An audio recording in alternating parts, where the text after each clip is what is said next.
క్రైస్తవుని భక్తి జీవితంలో లేదంటే మనిషి భక్తి జీవితంలో దేవుని పట్ల ప్రేమ ఎలా మారిపోయిందంటే, దేవా, ప్రభువా, నేను నిన్ను ప్రేమిస్తున్నానయ్యా అని మాటతోనే సరిపెడుతున్న దాఖలాలు మన జీవితాలలో లేవంటారా? ఆలోచన చేసుకుందాం.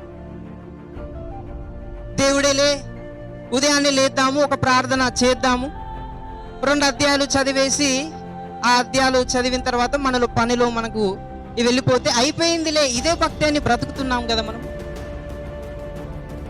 కానీ మన వ్యక్తిగత జీవితాలలో ఇతరుల పట్ల ప్రేమ చూపిస్తున్నప్పుడు మాత్రం ఈ ధోరణి కనిపించదు. మాట మాట్లాడుతుంటారు, మాటతో పాటు చేతలు కూడా చూపిస్తుంటారు. అర్థమవుతుంది కదా? మాట ఐ లవ్ యూ, నేను నిన్ను ప్రేమిస్తున్నాను అని మాట వరకే కాదు, కానీ ప్రేమించిన వారి కోసం ఏదో ఒక పని చేస్తున్నట్టుగా మనకు కనబడుతూ ఉంటుంది.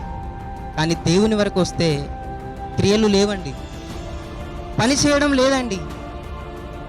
దేవుడిస్తున్న సమస్తాన్ని అనుభవిస్తూ కష్టం మాత్రము మన కోసము, మన కుటుంబాల కోసము పడుతున్నాం. వీరి కోసం కష్టపడొద్దా అంటే కష్టపడాలి. దేవుడే వీరిని మనకి ఇస్తున్నాడు, ఖచ్చితంగా వారిని పోషించే బాధ్యత మనదే.